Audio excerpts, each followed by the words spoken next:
I, personally think my strengths as a player goes into the strat book because I can just spend a lot of time watching demos, stealing strats, defaults, execute set plays, all that good stuff. Like you guys have seen the default or the strat book on stream. It's like 130 pages long. Like that's definitely a strength of the team that I'm in.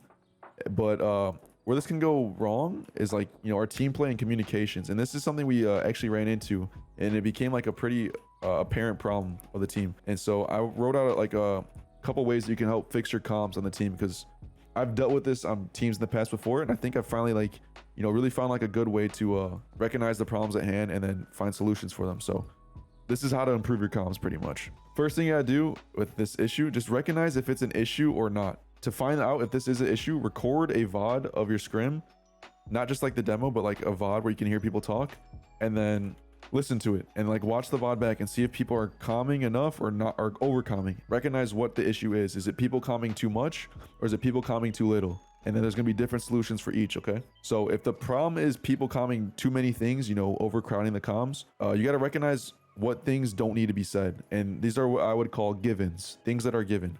And I've had this problem before because I'm like a very talkative person, where I would calm things that just don't need to be calmed. So an example, I remember a while ago, like I was like, here default, I'm like, I'm holding a headshot angle, things that like you can just keep to yourself. Like, yeah, that's nice that you're holding a headshot angle, but like you don't need to say that. Like givens, like certain things that are givens, you don't need to say it. Like another example too of overcoming would be nagging. This is something I've actually noticed with myself, but like nagging your teammates and like constant reminders of like trying to prevent mistakes, this affects your calming, like low-key micromanaging. Like that's an issue with comms. So if you end up nagging your teammates like to try and prevent a mistake from happening, be like, yo, don't forget to molly car, you're just setting yourself up for future failures. You need to let your teammates make that mistake and then learn from it after. But if you constantly nag and micromanage, you never give your players enough freedom to make the mistakes and learn from them, because you're correcting the mistakes before they happen. And you can't do this. This is a horrible way to run a team. It'll affect you in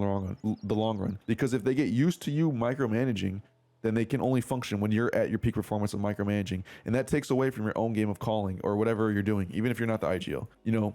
Don't nag, talk about it after. Don't try and prevent mistakes from happening. So like, let's say you're running a default, be like, yo, don't forget to flash brackets. Don't say that. Don't try and get into the habit of like trying to prevent mistakes to your teammates. Let them make the mistake and talk about it after, because it's more memorable this way and they'll actually learn from it this way. That's really what I have about like talking too much. There obviously is other issues that can cause the people talking too much, but I'll get into those in a bit. So damn, the voice crack. All right, so if you're talking too little, right, you watch the VOD back, you realize like, damn, people are not talking enough. Recognize what needs to be calmed.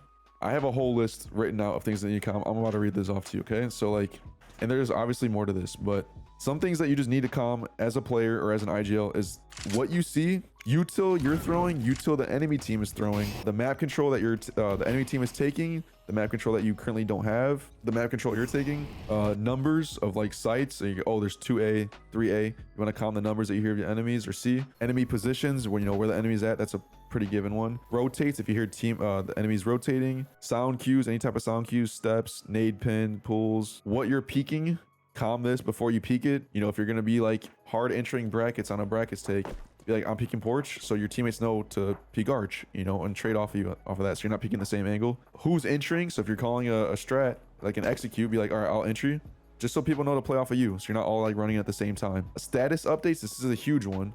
So like, let's say you're defaulting T-side Inferno and it's like, mid round, and your IGL is towards brackets, right? And he's taking brackets control, and you're the guy banana. You can be here and hold this and just be like, all right, nothing banana, we have banana.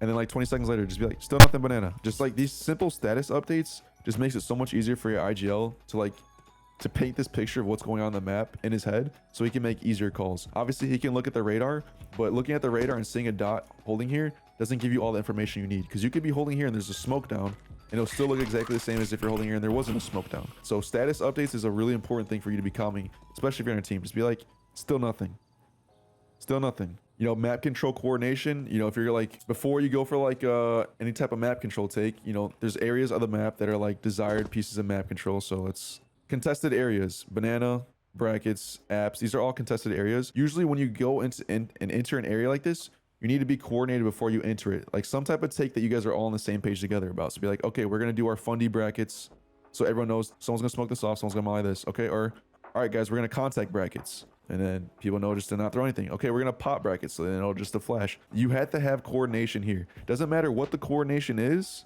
just have coordination. Calm exactly how you're gonna take the map control. Have code words set out for the exact map control takes you're gonna be doing, and then use those in the game. You need to all be on the same page when it comes to contested areas of map control.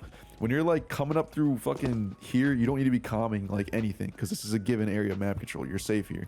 Another thing is what you're holding or watching, or if you're, you know, are holding anything, or if you're not holding anything, be like, yo, I can't see arch. You got a player here and be like, I'm not holding arch, or I am holding arch. Like, these things are really important to calm. And then also the last thing, this is for all you solo players out there, or anyone, calm what you're gonna do before you do it. So if you're gonna go for a play, calm that you're going for a play. Don't comment as you're doing the play, and don't comment after the play. You need to comment beforehand, because someone else might have a better idea in hand. It might tell you to cancel that shit. So like, let's say you're the B lurk on Inferno. You'd be like, you just walk out and like go for a pick. This is bad. Just be like, I'm about to walk out and go for a play. And your IGL can be like, all right, let's do it, because he might need a play at the time, and he might not need a play at the time. So you need to calm what you're gonna do before you do it, and then let it get confirmed or not. Those are the things I could think of to calm. And then this is how you fix these issues. If you have a problem with your team and they're calming, one thing you can do is just having calm focused scrims, where you scrim, you just default. You don't do any set plays. You don't do anything that don't require comms. So you just go for those late round defaults and just work on your team play and your coordination and your comms. Let the rounds go to phase 3. Let them go to the last 30 seconds, and just, you know, a calm focused scrim. Even if you have a set play that's going to work, even if you have a call mid round that's going to work that'll win you the game, just don't do it. Focus on your comms. Let that be the issue you're going to focus on during the scrim. Other thing you can do too is like, you just play DM, and then like, this is like, if it's a personal issue, you can just play DM and then calm to yourself what you're doing. If you just can't talk, you know, you have an issue with this will help you get out of your comfort zone and just calm what you see. Another thing too is to play team retakes, because retakes requires a lot of coordination that isn't code words, you know, pre-established. So if you get into like a retake server, you can work on your coordination this way. Obviously you can join a public one, but you're gonna go like run into random players. If you want to do like a team focused retakes, this is something we've done on our team. Refrag has their own retake servers. If you go to their multiplayer mode, there's retakes. They also have executes. We've used this plenty of times if we can't get a scrim or something, or if we're, you know, waiting for a scrim. Or when we had this issue of comms, we'd just get the whole team into a retake server and just focus on those comms, because retakes require a lot of communication to be successful in it. And then these two other tips you're probably not gonna hear from a lot of other CS YouTubers, but work on your social skills in real life. Like, if you have an issue of like talking, it might be an IRL issue, because this game is not just this game. It's you express yourself as a player through the game. So if you are very introverted and antisocial, that's gonna show in game. And you gotta, like, you know, work on these things, work on your communication skills, go out in public, go to the gym, talk to random people. This is what I did. This is how I got really good at talking to people. Like, I used to be very socially anxious, bro. I would go out of my way purposely to talk to people, and just go from like what you can handle. Like, you gotta level up your communication skills. I used to be so socially anxious, I'd be scared to look people in their eyes. So I just started off by like looking people in their eyes. Like, you got to ask yourself what you can get away with, and then do that. And basically, as you like accumulate all these like good interactions of like leveling up your social skills, it makes you more confident in yourself. So like, don't try and you push yourself like crazy, and like, if you have social anxious, try and get a girl's number or something, because you're gonna end up like screwing up, because you're already anxious. It's gonna make you even more anxious. So just do what you can handle, and then level up from there, and it gets easier. So like I said, I started off just by looking people in the eye, and I started off by like saying hello to the cash register, the cashier at the register, and then I went from there to like making small talk with the person at the register, to complimenting dudes, because it's easier to compliment a guy than a girl. And then from there I went to like complimenting ladies, because that's like a little less intimidating than complimenting someone your own age. And then from there I went from that to complimenting girls my own age, and then from there it went to making small talk with girls my own age. And then eventually I'm able to like just talk to any person out in public. You know, I'm fucking Chad now, dude. I be getting numbers at the gym and shit. Like, this is something that you can literally fix, bro. So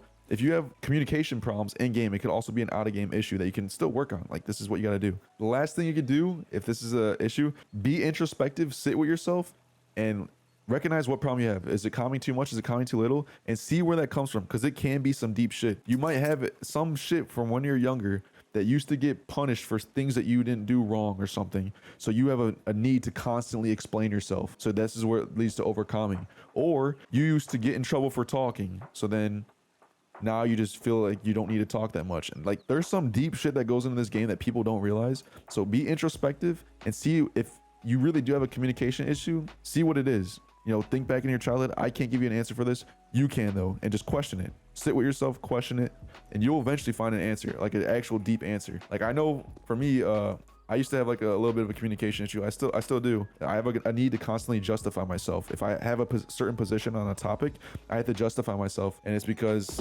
like when I was younger, I used to get in trouble a lot. I ADHD. I was a fucking wired up kid, basically on crack all the time. I'd like accidentally break things, or you know, just get in trouble for saying something stupid. And it's like I literally couldn't control it. Like I was like you know, I'm trying to explain my stance. Like I couldn't help it. You know, so I have this need to constantly justify myself because I'm like always getting in trouble. So that led to where I'm at now. So it could be some real deep shit from your childhood that's affecting your communication skills. So obviously, like I said, only you have the answer for this. But these are some tips and stuff you can use to you know, work on your communications as a team or as a player. Some deep shit does go into this game. And that's what I'm like really I really want to focus on my channel, is like just improving at everything and talking about the mental side of this game that no one ever talks about. My whole goal is to be a combination of Nard out here with Healthy Gamer, and I'm gonna be the guide for all these up and coming esports players, bro, because I've been through the struggles, you know. So yeah, hopefully that shit helps.